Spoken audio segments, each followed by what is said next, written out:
Adolescentes d'Uzion, de la maritime du Togo et du monde entier, bonjour à vous tous.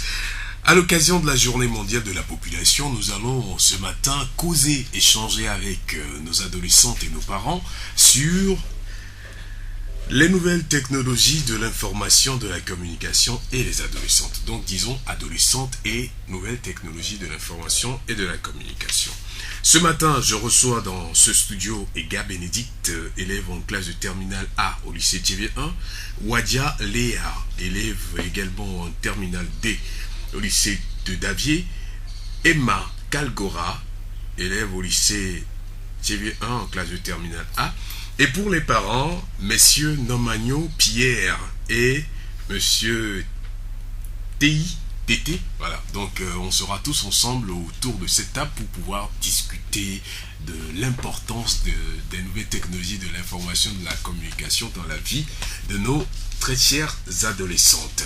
N'oubliez pas que le thème retenu pour cette journée mondiale de la population célébrée depuis hier dans le monde entier, c'est investir dans les adolescentes et le Fonds des Nations Unies pour la population qui veut bien appuyer certains de ses partenaires à sensibiliser les adolescents et les adolescentes et jeunes sur leurs préoccupations et offrir des services en matière de planification familiale, dépistage VIH et de prise en charge des IST dans les localités d'intervention, soit dans les centres de jeunes et les quartiers. Je suis Victor Tobé, l'émission se déroule en collaboration avec l'ONG JVS, Moustapha Yolou assure la mise en onde. Chers invités, bonjour et bienvenue. Bonjour Victor. Victor, comment vous allez? Nous allons très bien, papa. Je dirais papa parce que nous sommes entre jeunes et parents et enfants. Alors, nos chères adolescentes, bienvenue autour de la table. Comment vous vous portez? Très bien. Très bien. Oui, ça va. Vous êtes en bonne forme. Oui, et les nouvelles technologies de l'information et de la communication aussi se portent bien chez vous. Oui, très bien. Vous les utilisez comment? D'abord, d'entrée de jeu, Bénédicte, c'est quoi pour toi une nouvelle technologie de l'information et de la communication? Quand on dit nouvelle technologie de l'information et de la communication, comment tu le penses et c'est quoi selon toi? Bon, selon moi, c'est les nouveaux appareils que les Blancs sont en train de créer pour aider les jeunes. Oui. Bon. Les jeunes, normalement, on utilise ça pour bien fonctionner, pour bien faire fonctionner nos travaux, mais les jeunes ne les font pas bien fonctionner. Oui, c'est pour ça que nous sommes ici ce matin. Ok, alors, Léa, est-ce que tu as quelque chose à ajouter par rapport à ce que Bénédicte vient de dire? On entend souvent parler de nouvelles technologies de l'information, de la communication, mais toi qui es adolescente, quand tu l'entends, ça résonne dans ta tête, tu penses à quoi et à quoi ça fait référence? Directement chez les adolescents, souvent ça fait référence aux appareils, aux portables et aux ordinateurs. C'est ce qu'on utilise la plupart du temps. Alors quel appareil par exemple? Est-ce seulement les ordinateurs? D'autres appareils aussi existent quand on parle de NTIC? Est-ce qu'il y a d'autres appareils? Il y a les portables Android. Quelque chose ça. Après les ordinateurs. Ce sont les nouvelles choses qu'on a sur le marché ou bien dans le pays qui sont des technologies de l'information et de la communication. Alors Emma, est-ce que toi tu as un portable ou est-ce que tu as un ordinateur portatif? Oui, j'ai un portable De quelle marque? Android. Et est-ce que c'est papa qui te l'a acheté ou bien c'est toi-même qui l'a voulu ainsi? Tu l'as acheté ou bien on te l'a Non, ça offert? c'est un cadeau de la part de la maman. Et c'est pour quoi faire C'est pour améliorer les connaissances, faire des recherches, bon, communiquer de loin avec des amis. C'est tout. Mais comment tu l'utilises? Tu viens de le dire, hein, le but principal, c'est de pouvoir communiquer avec les autres, apprendre, faire des recherches sur Internet. Mais comment toi, tu l'utilises? Bon, moi, apparemment, je communique seulement avec une seule personne. Qui?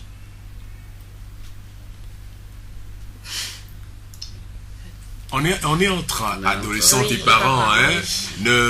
Il n'y a rien de tabou. Non, Il faut qu'on parle, on est en train de faire des échanges. J'ai une amie seulement que je communique avec. Bon, le reste. Une seule amie et vous dites quoi? Bon, on parle. Bon, souvent c'est sur des débats qu'on travaille. Et selon toi, est-ce que le but que maman s'est fixé avant de t'offrir cet Android, est-ce que ce but est en train d'être poursuivi? Est-ce que c'est bien quand tu échanges avec ton ami? Est-ce que réellement vous faites des recherches ou bien on se dit des blablabla? Ah non, on fait des recherches. Des recherches comme quoi? Du début de l'année jusqu'à dans ces périodes de vacances où nous sommes, qu'est-ce que tu as fait comme recherche avec ton Android? Bon, des fois, quand je manipule l'Android, il y a certaines citations que je prends pour développer, pour améliorer ma connaissance. Ok.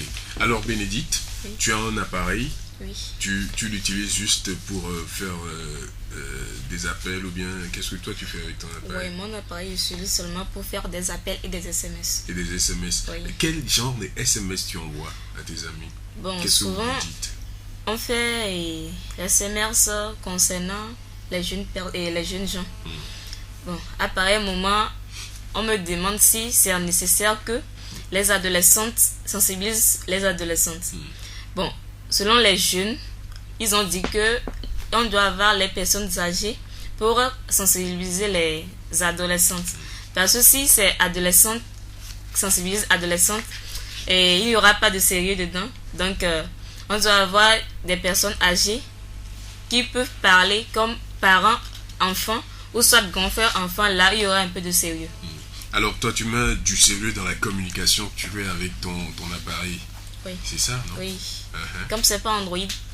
Oui, donc moi je fais pas WhatsApp. Mais est-ce que en groupe ou en focus group, est-ce que vous discutez souvent entre vous, adolescentes, de l'utilisation des téléphones portables? Oh, oui. Souvent je fais ça avec mes grands frères. Que eux, chaque jour, ils ne font que manipuler leur portable. Ils ne font que parler avec leurs amis. Et bon, ils partagent des informations. Comme ils sont dans une association, ils partagent des informations qui se passent de l'extérieur jusqu'à dans leur pays. Donc je leur demande, ils font quoi avec ça? Ils me demandent qu'avec ça, ils peuvent faire des amis même à l'extérieur du pays. Même si la personne n'est pas chez toi, tu peux l'envoyer tes photos et cela est rapide. Oui. Voilà. Donc on peut dire que l'utilisation du téléphone portable est aujourd'hui très importante. Hein? Oui, en quelque sorte. En quelque sorte. Ouais. Mais toi qui utilises des téléphones portables juste pour envoyer des SMS, mais depuis le jour que tu as en ta possession en téléphone portable, qu'est-ce que ça a apporté dans ta vie? Bon, les téléphones portables nous aident beaucoup. Parce que si quelque chose t'arrive, tu peux appeler tes parents ou ton grand frère de venir en aide. Ou soit tu appelles tes amis pour leur saluer. Oui. Mais le téléphone portable nous amène parfois dans des mauvaises conditions. On prend nos numéros, on donne aux garçons qui nous draguent après. Et cela nous accompagne à une fausse passe. Oui. Et ça vous met dans une impasse terrible. Oui. Hein? Ok. Léa, tu as un téléphone portable, mais depuis le premier jour on te remet, c'est ton téléphone portable. Quel a été ce sentiment?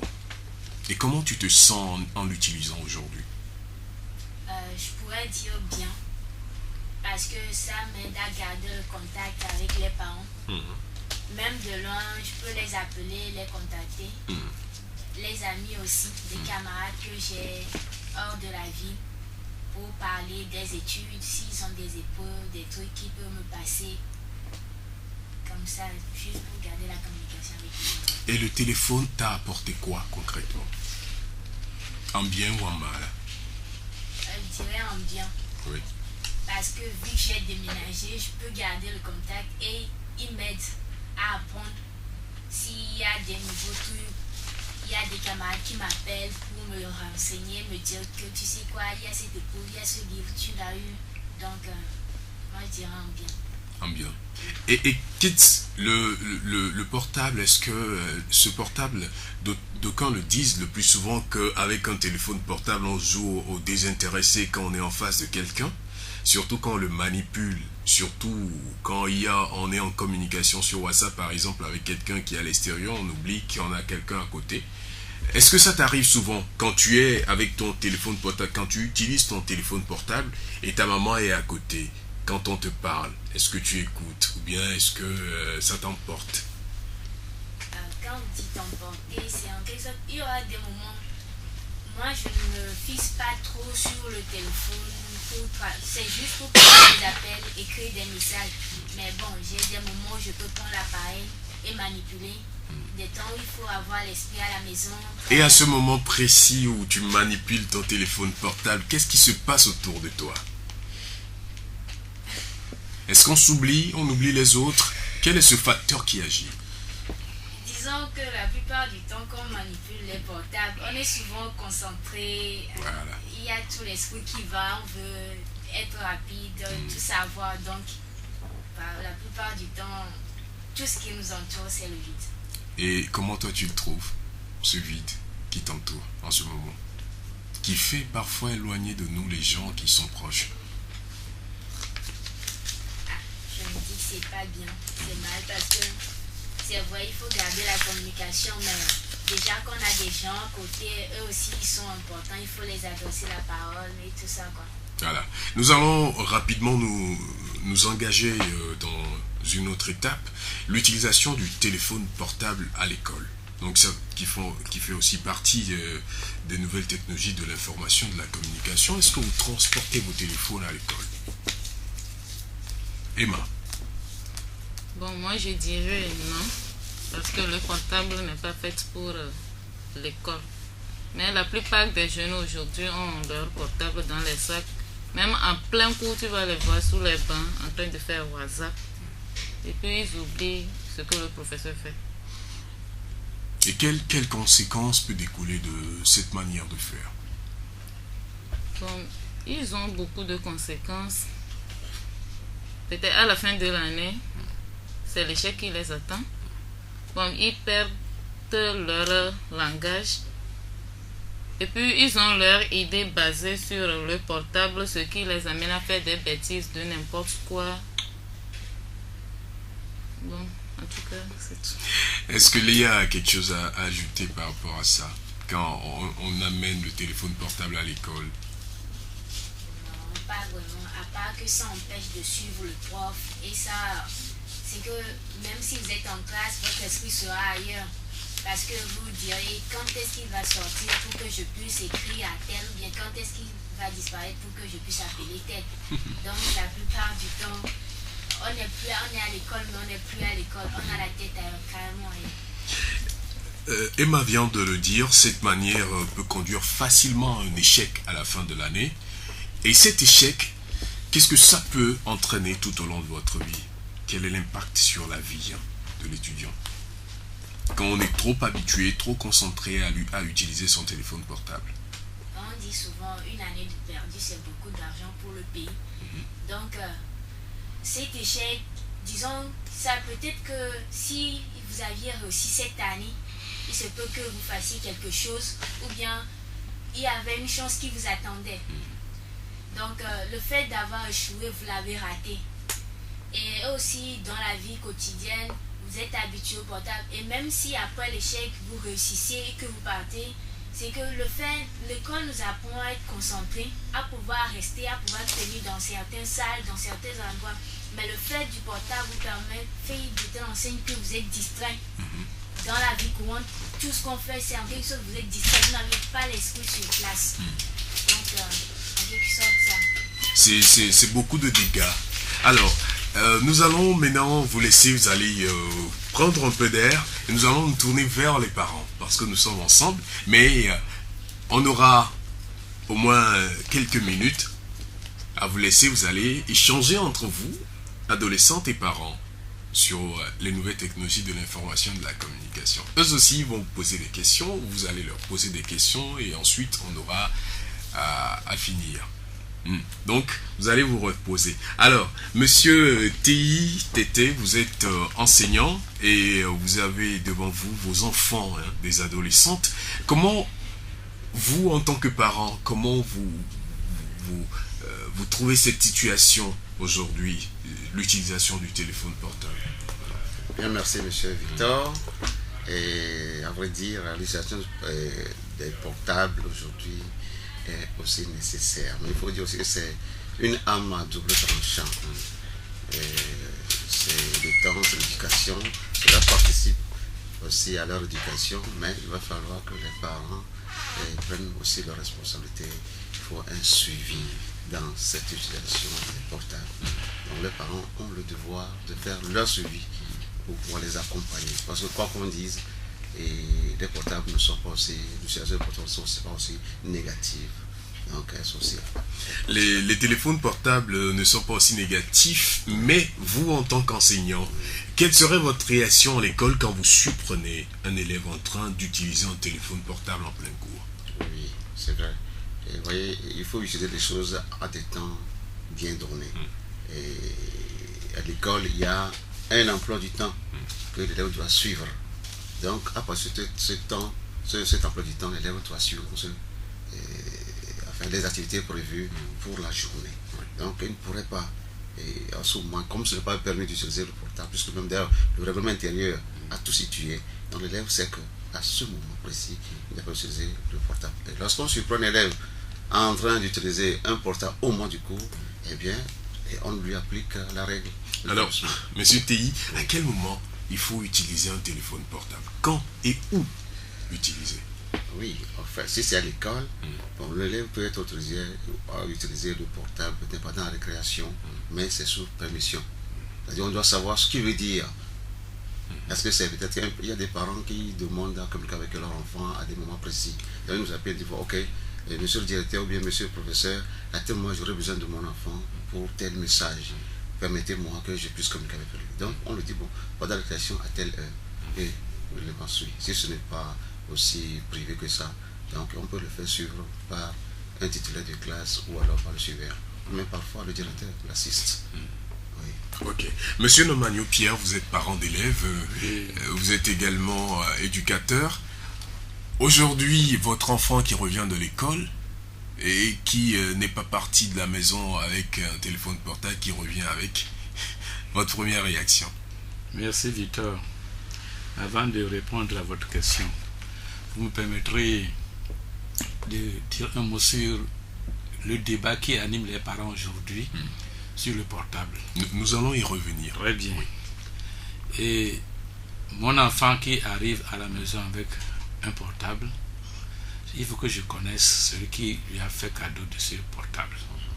Parce que souvent, si c'est une fille qui reçoit un portable, c'est que derrière ce portable, il y a peut-être une idée qui consistera après à faire la cour à la fille.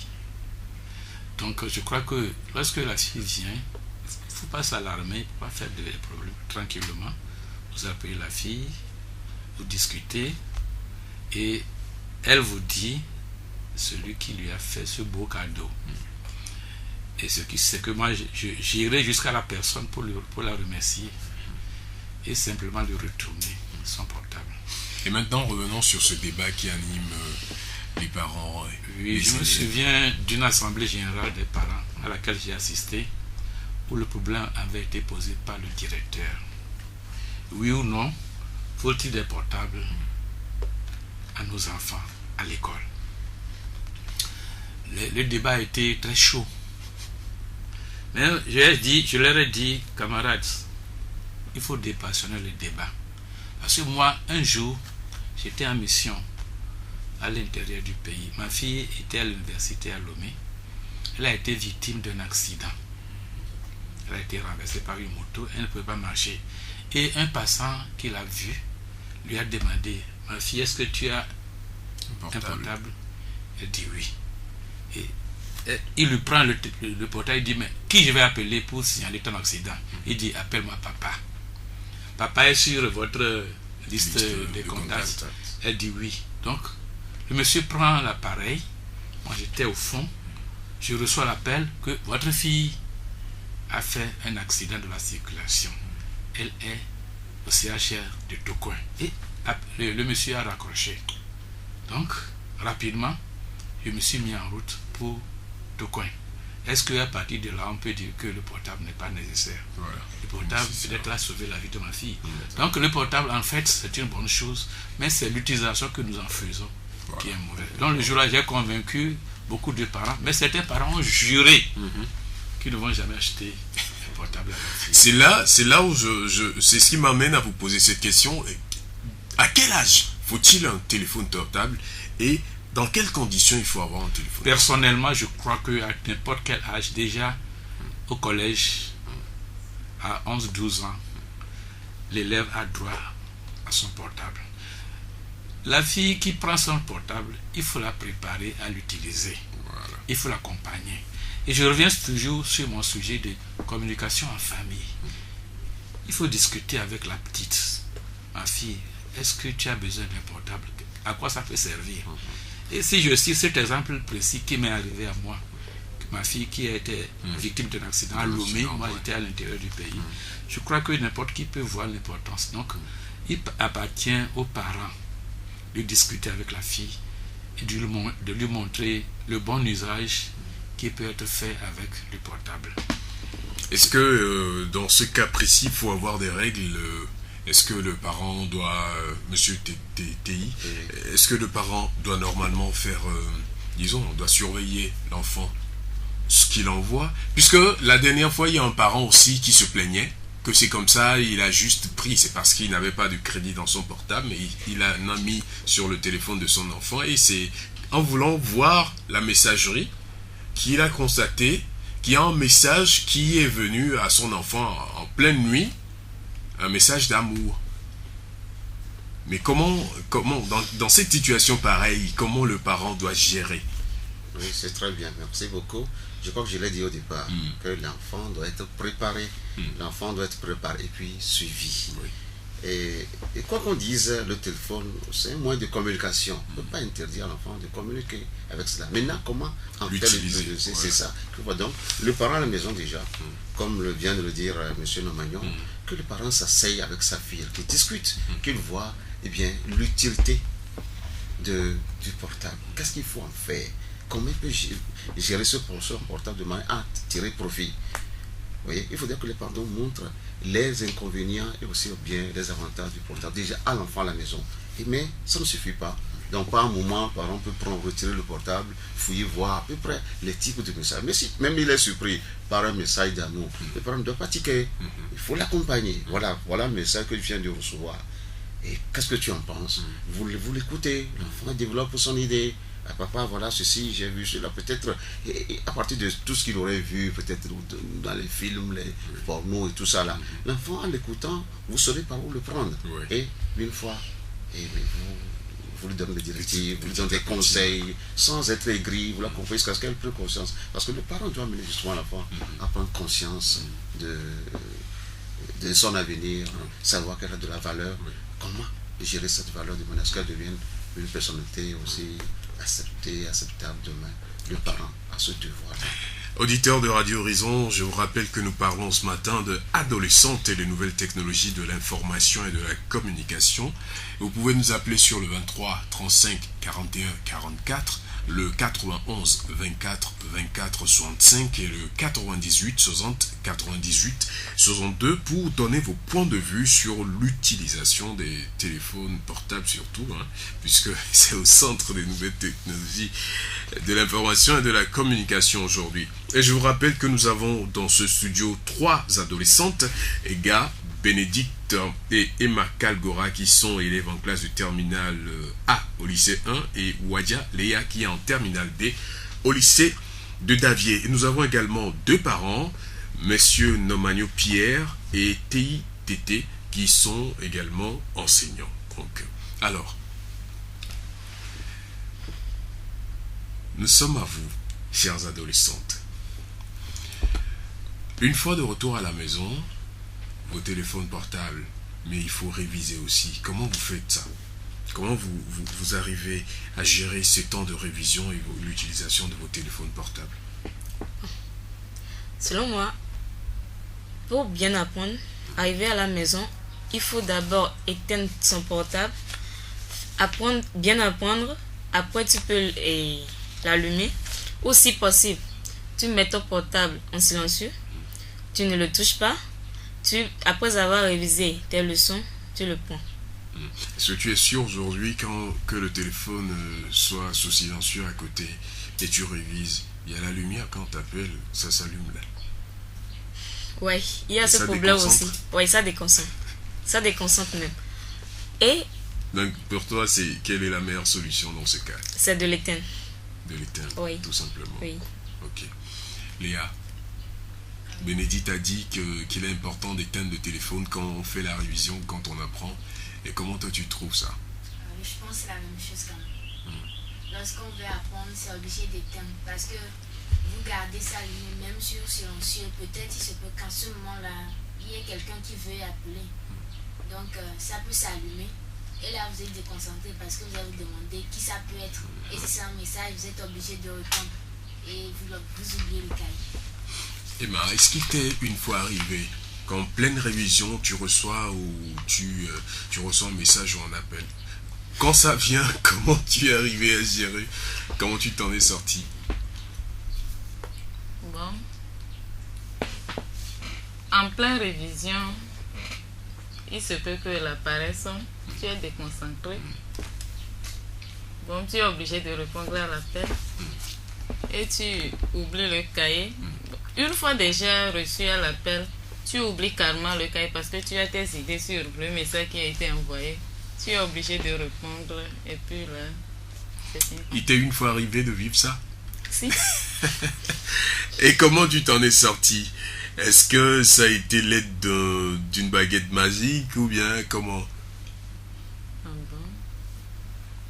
Tu t'en es bien sorti? Non, bon, la nuit là, bon, j'ai été obligé de laisser le cahier et de m'occuper du portable. Bon, toute la nuit, je n'ai même pas appris. Alors, M. Tei, comment vous trouvez les réponses, les trois réponses? Oui, je crois qu'il faut sincèrement éteindre le portable. Et encore à ce niveau-là, le rôle du parent, toi, et le parent doit faire son jeu. C'est l'heure d'étude, je crois qu'à la maison, tout est planifié. Le parent aide déjà l'enfant à avoir un timing. Il y a un temps pour les études et il y a un temps pour le loisir. Donc, autant des études, il revient au parent, bon, de retirer. C'est lui qui a acheté l'appareil à ses enfants, ou bien c'est lui qui a accepté l'utilisation des portables à la maison. Donc, des études, le parent a ce devoir-là de leur retirer l'appareil, de les mettre à sa disposition. Une fois l'étude terminée, bien, il peut le remettre. Voilà. Mais je crois que c'est aussi possible. Et je crois que, comme l'a dit mon collègue, nous devons avoir un mot d'emploi. On doit se mettre d'accord au départ sur le moment d'employer le portable. Et une fois que c'est comme une sorte de règlement intérieur qui va concerner l'utilisation du portable. Si ma fille et moi, on se met d'accord qu'à l'heure où on va à table pour travailler, pour étudier, il faut éteindre, je crois que la chose va de soi. Parce qu'elle sait tout le bénéfice qu'elle pourra tirer de son travail. Et que l'appareil allumé à côté peut la perturber, comme elle-même vient de le dire. Je crois que si on se met d'accord sur le principe au départ, il n'y aura pas de problème. L'utilisation du téléphone portable qui retire l'attention ce matin de ce thème adolescente et les nouvelles technologies de l'information et de la communication, il y a un autre phénomène qui nous interpelle tous. Et j'aimerais vous poser cette question. Vous gardez le micro, monsieur Nomagno. Un jeune, des casques dans les oreilles, et l'utilisation du téléphone portable dans la rue. C'est un danger public. C'est un danger public parce que lui-même d'abord, il expose sa vie. Ensuite, il constitue un danger pour les autres utilisateurs de la route, de la rue. Je crois que c'est des gens qu'il faut approcher dans la mesure du possible et calmement leur expliquer tous les risques qu'ils courent à travers de tels comportements. La vie, nous n'avons qu'une seule vie et si on la perd, c'est pour toujours. Donc il ne faut pas s'amuser, il ne faut pas jouer avec sa vie. Parce que c'est dans la mesure du possible, il faut l'appeler calmement et lui dire le risque qu'il court. Autant rester chez soi pour écouter son casque, pour utiliser son appareil, plutôt que dans la rue. Quelquefois même vous voyez des gens qui sont à moto, ils prennent la moto d'une main, tout ça là. C'est des risques inutiles que nous prenons contre notre vie et ce n'est pas bon. Adolescente, vous utilisez des casques le plus souvent dans les rues en écoutant de la musique sur aux nouvelles technologies de l'information et de la communication. Ça vous arrive souvent? Où vous écoutez votre musique? Oui, avec des écouteurs, des casques. Et vous le faites dans la rue? Oui. Souvent, avec les élèves, ils amènent les écouteurs à l'école à midi. Ils mettent ça dans les oreilles et puis ils s'en vont à la maison. Même sur la route, Sur la route. oui, sur la route, sur leur vélo, sur leur moto, ils ont les casques aux oreilles. Et cela, c'est dangereux parce qu'il peut avoir un accident. Il peut avoir une voiture qui klaxonne derrière toi, mais en écoutant ta musique, tu n'attends rien là. C'est un accident. Et c'est pas bon. Voilà. Vos parents sont avec vous. Si un parent, vous êtes avec vos enfants, est-ce qu'il y a des questions parallèles que vous pouvez poser entre vous? Ce que moi je voudrais leur demander, aujourd'hui là, elles parlent bien. Est-ce que dans la vie pratique, est-ce qu'elles font ça réellement comme ça? Et lorsque l'une de leurs camarades se comporte mal, est-ce qu'elles ont le courage de lui donner de petits conseils? Est-ce que je voudrais leur demander? Léa. Oui, le plus souvent, oui. Si il y a une camarade qui a les appareils en classe, qui manipule son appareil en classe ou a souvent les écouteurs dans les oreilles, souvent dit que ça donne des maladies. Avant même de sortir de l'établissement, même en étant dans l'établissement et en ayant les casques, les écouteurs, c'est risqué. Le mieux c'est de mettre sur haut-parleur et d'écouter. Comme ça on se dit, il y a l'air qui emporte une partie. Et comme aussi on est à l'école, il ne faut même plus allumer. Donc à la maison, tu peux écouter la musique, faire ce que tu veux, avoir les casques. Mais étant à l'école, si j'ai souvent quand je vois une camarade qui fait ça, on est en classe, je dis, le prof fait cours, ce que tu fais, tu me perturbes aussi. Donc le mieux c'est d'éteindre si tu ne veux pas que le prof te sorte. Donc en quelque sorte. Donc vous lui apportez des conseils. Et souvent, elles vous écoutent ou bien elles font leur tête. Bon, il y a certaines qui écoutent et d'autres ils disent tu n'as rien à leur apprendre. Et si on les fait sortir, c'est pas toi qu'on sort. Donc Monsieur Nomagno, je vais rebondir par rapport à cette situation. Qu'est-ce que cette jeune adolescente peut faire en cas de réticence de la part d'une de ses amies? Non, elle ne peut rien. Parce qu'il faut savoir qu'il y a différentes sortes d'adolescents. Et il y a des adolescents qui sont sensibles aux argumentations des uns des autres. Mais il y en a d'autres qui ont la tête un peu dure. Donc si elle lui apporte conseil et qu'elle ne veut pas l'écouter, elle va plus loin en disant que même si on la sort, ce n'est pas elle qui sort. Je crois qu'elle n'a plus rien à lui dire. Elle le laisse tenter sa chance. Si le professeur la sort, ça fait son affaire. Monsieur Théi, est-ce que vous avez des questions à leur poser? Bon, avant de leur poser des questions, je voudrais aussi apporter une contribution par rapport à la question que vous avez posée. Et c'est vrai, qu'est-ce que le camp doit faire lorsque celle à qui on s'adresse demeure réticente? Aujourd'hui, dans nos écoles, avec l'aide de certaines ONG, nous avons ce que nous appelons des pères éducateurs des pères éducatrices ou des mères éducatrices, quelque chose comme ça. Alors, lorsque c'est une camarade qui s'adresse à l'autre pour la rappeler à l'autre que ça ne marche pas, et toujours au sein de cet établissement, elles peuvent s'adresser aux pères éducateurs. Aux pères éducateurs, c'est en fait des groupes d'élèves, de jeunes qui sensibilisent les autres jeunes par rapport à une situation donnée. Nous parlons de la non-violence, du port de portable, les méfaits, tout ça. Là. Il y a des enfants qui ont été formés, qui sensibilisent les autres. Vous voyez, d'adolescente à adolescent et d'adolescent à adolescent, la communication parfois passe bien. Tout à l'heure, au début, Bénédicte disait quelque chose comme ça. Là. Et voilà, lorsqu'entre elles, adolescentes, ça, le plus souvent ça marche. Donc on a pu détecter effectivement qu'entre eux, la situation est beaucoup plus facile. Maintenant, lorsque au niveau des pères éducateurs, ça ne va plus marcher, alors on se confie toujours à un enseignant encadrant aussi de ces pères éducateurs. Donc son apport le plus souvent vient régler la situation. À défaut, il peut toujours se référer au titulaire, au directeur et le jeu est calmé. On va faire en sorte qu'on puisse quand même restaurer quand même la paix entre celle qui fait les remarques à l'autre. Donc un peu, tout ne peut pas s'arrêter à ce niveau. Il y a toute une démarche de personnes à faire. Bien sûr. Et voilà, donc maintenant, vous êtes devant vos enfants. Oui, c'est vrai. Et la question que je peux vous poser, c'est que lorsque à l'école, parfois, vu la réticence de certains de vos camarades, aussi bien filles comme garçons, ils apportent le portable, ils allument, et lorsqu'un professeur saisit ce portable, souvent certains de vos collègues ont tendance à aller former un groupe pour venir affronter le professeur ou le directeur. Dans ce cas, qu'est-ce que vous faites lorsque vous êtes saisi du problème? Quelle est votre réaction par rapport à cette situation? Emma. Bon, quand le professeur saisit le portable, il y a d'autres qui vont à la maison chercher leurs parents pour venir demander pardon. Il y a d'autres même qui disent que il peut amener l'appareil, que eux ils n'en veulent pas parce que l'appareil a vil prix. Ils peuvent acheter ça à n'importe quel moment. Et il y a d'autres élèves même qui disent que qu'il n'a qu'à aller vendre ça pour supporter sa famille, c'est parce qu'il en manque qu'il a retiré. Mais il y a un groupe là qui dit non, allez, nous devons taper le professeur là. Et il y a d'autres qui le font. Oui, face à ceux-là, qu'est-ce que vous leur dites?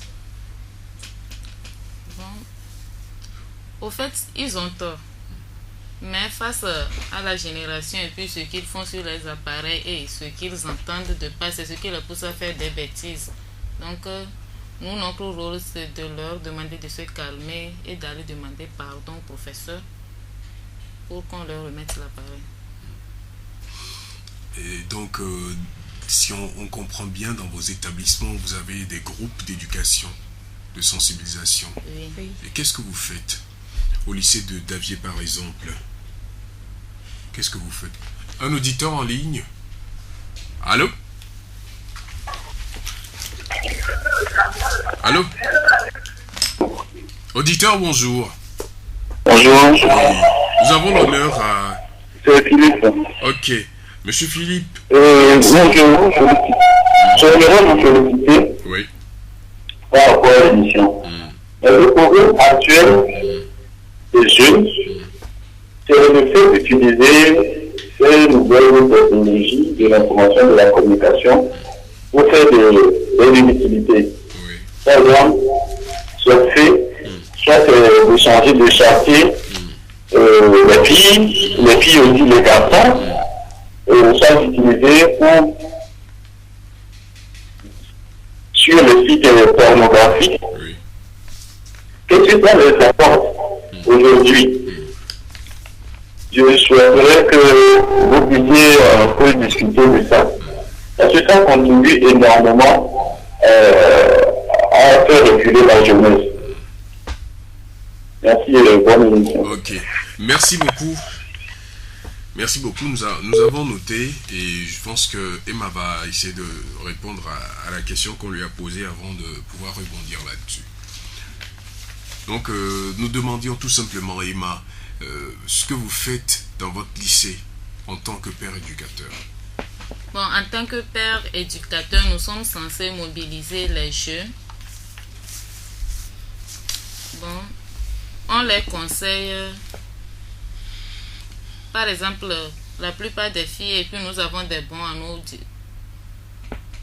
à nos dispositions pour les partager, parce qu'il y a l'ONG-JVS qui prend en charge les adolescents en les aidant. Donc nous mobilisons les jeunes seulement. Ok. Léa, dans ton établissement, comment vous travaillez pour sensibiliser vos camarades pour une bonne utilisation des nouvelles technologies de l'information et de la communication? Bon, après les réunions, chaque camarade va dans sa classe et dans la classe, ceux qui ne font pas partie du club, on essaie de leur parler pendant la récréation ou lors des discussions pendant les heures d'études. On essaie de leur parler, de discuter à propos de ces choses, ce que ça fait, ce que les impacts sur leur propre vie, leur cerveau et autres. Et à la suite, quelles sont les réactions que vous enregistrez? C'est positif ou négatif? Est-ce qu'il y a des changements qui s'opèrent? Bon, il y a certains qui comprennent, mais il y a d'autres qui ne veulent rien entendre. Ok. Maintenant, est-ce que vous avez des questions à poser à vos parents qui sont ici avec vous sur la table? Léa et ensuite Béné. Papa vient de dire que pendant les heures d'études, vous pouvez prendre l'appareil. Si vous entendez bien avec l'enfant, vous prenez l'appareil que vous gardez. Mais le problème, c'est que, disons, est-ce que il est obligé de le prendre forcément, ou on ne peut pas seulement dire à la personne de garder, d'éteindre son appareil, ou soit de le poser à côté pour qu'il ait à l'œil? Est-ce qu'il est obligé de le prendre et le garder le temps que l'élève apprenne quoi? Papa. C'est monsieur Tiki. Oui, merci. Et il y a plusieurs moyens que moi j'utilise. Voyez. Et tout récemment, avant que mes enfants ne passent aux divers examens, d'ailleurs, le portable leur a été retiré. Durant toute la période d'examen, leur portable était soit avec moi ou avec leur maman. Parce que moi je suis dans le secteur GAPé, donc je ne suis pas avec eux ici. Donc c'est la maman qui gérait les portables à ce temps-là. Et tous ces portables ont été ramassés, mis à sa disposition. Donc il y a des moments où on se dit, bon, lorsque l'enfant a le portable à côté, il sera tenté à un moment donné. Soit de jeter coup d'œil, ou alors d'appeler un camarade. Donc, le mieux, pour l'aider, on discute. Et ma fille, tu sais, si tu l'as à côté, il se pourrait que tu sois tenté. Le mieux, je te le garde. On se comprend, on discute. Ce n'est pas, comme tu le dis, by force. Non, c'est à la suite d'une discussion que ma fille me laisse son portable et mon garçon me laisse son portable, que je garde bien ça en garde. Ok. Béné, ta question? Oui. Mes chers parents, j'aimerais vous demander si une adolescente à l'école avec son portable, bon, et sa camarade a un portable Android, mais elle n'en a pas. Bon, ça la pousse à aller faire la prostitution. Et cela entraîne aux grossesses non désirées. Bon, j'aimerais vous demander si votre enfant a fait la prostitution pour avoir son portable et les conséquences il en a à la fin, c'est la grossesse. Qu'est-ce que vous pouvez faire à l'enfant? Oui, merci. Je crois que il y a certaines choses, comme je l'ai dit, nous devons avoir certaines règles dans la vie. La prostitution n'est pas une bonne chose. Que ce soit pour avoir un portable Android ou quoi, la prostitution n'est pas une bonne chose. Si déjà adolescente, elle peut aller vendre son corps pour s'acheter un appareil Android, devenir grand, elle sera tentée encore de le faire. Donc, je crois que dans leur discussion avec les parents doivent faire en sorte que l'adolescente comprenne que la prostitution n'est pas une bonne chose. Pour une fille qui veut se valoriser, une fille qui a une vision dans la vie, qui veut devenir quelque chose pour elle-même, quelque chose pour ses parents et pour son pays, je crois que c'est des choses qu'il faut éviter. Si elle a besoin d'un appareil Android, elle demande à ses parents. Si les parents ont les moyens, ils peuvent le lui fournir. Mais si la fille doit attendre 1, 2, 3 mois avant que le parent, qui est pauvre comme moi, aille chercher l'argent, il faut que la fille accepte que son parent est pauvre et qu'elle attende 2, 3, 4 mois avant d'avoir son appareil. Et même si le parent lui dit, ma fille, pour le moment je n'ai pas d'argent, tu dois attendre 1 an, comme ça je vais me débrouiller pour te fournir ton appareil. Je crois qu'il faut accepter la réalité, reconnaître que son parent est pauvre et attendre, au lieu d'aller vendre son corps avec tous les risques que cela comporte, avec tous les risques que cela comporte pour elle-même. Je crois qu'elle ferait mieux d'attendre. Et c'est des choses qu'il faut s'asseoir avec le parent et discuter. Il ne faut pas attendre que la grossesse vienne avant d'aller dire, ce serait trop tard. Il y a des choses qu'il faut dire. Mais souvent, vous n'avez pas parlé avec nous, nous, vos parents, là, vous nous fuyez. C'est comme si vous avez honte de nous. Mais il ne faut pas avoir honte. Il faut accepter ses parents, quel que soit. S'ils sont vieux, ils sont maladifs, ils sont pauvres, c'est vos parents. Il faut trouver un moment où vous devez vous asseoir ensemble pour parler avec eux de vos problèmes, de vos difficultés. Et tout. Et c'est bon. Merci, monsieur Nomagno. Léa, au nom des adolescentes qui sont ici présentes, nous allons faire un petit jeu de questions-réponses. Monsieur Philippe a appelé pour nous dire de revenir sur l'utilité du téléphone portable surtout. Alors, je généralise. Tu vas nous dire les bienfaits des nouvelles technologies de l'information et de la communication.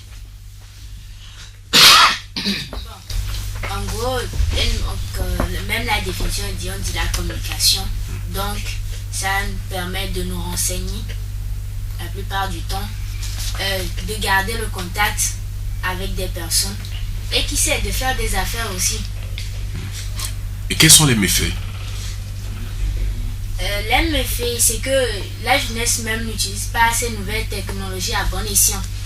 Donc, ce qui fait que, par exemple, le fait, il y a des réseaux sociaux. Il y a nos profs qui disent des fois, à force d'écrire des textos, de faire des SMS, il y a le français qui part, le langage part, parce que les erreurs deviennent tellement colossales que... Voilà. Et aussi, on tombe sur des mauvaises compagnies parce que souvent vous communiquez avec la personne mais vous ne savez pas qui c'est. S'il prend la photo d'une personne qui vous envoie, qu'est-ce qui prouve que c'est lui? Donc il y aura des mauvaises compagnies qui peuvent vous traîner n'importe où. Et aussi, avec tout ce qui se passe, le monde, les gens disent que le monde avance, il faut avancer avec, il faut être à la mode, au truc. Les gens se connectent ou bien utilisent leur appareil pour voir des trucs, télécharger des vidéos, des trucs qu'il ne faut pas, ou bien oui, pour l'âge quoi, des trucs qui ne sont pas tout à fait, des vidéos qui ne sont pas tout à fait conseillées pour leur âge, pour l'adolescence. Et maintenant, qu'est-ce qu'il faut faire en tant qu'adolescente? Des solutions tu proposes? Bon, en tant qu'adolescente et élève, je me dis qu'avec nos appareils, nos portables, nous pouvons éviter certains trucs parce qu'on se dit il y aura un âge pour tout ça. Mais pour le moment, on devrait se concentrer sur les études, avancer. Et lorsque un jour on sera libre, on pourra faire tout ça. C'est que on dit souvent, les parents conseillent souvent que un jour tu feras tout ça et c'est toi-même qui seras fatigué, dépassé même de faire ça parce que ça va te gêner. Donc pour le moment, on n'a qu'à se concentrer et viser notre avenir. Faire un effort pour réaliser nos rêves. Et par après, le reste viendra. Et elle parle, je vous le rappelle, au nom des adolescentes dans cette émission.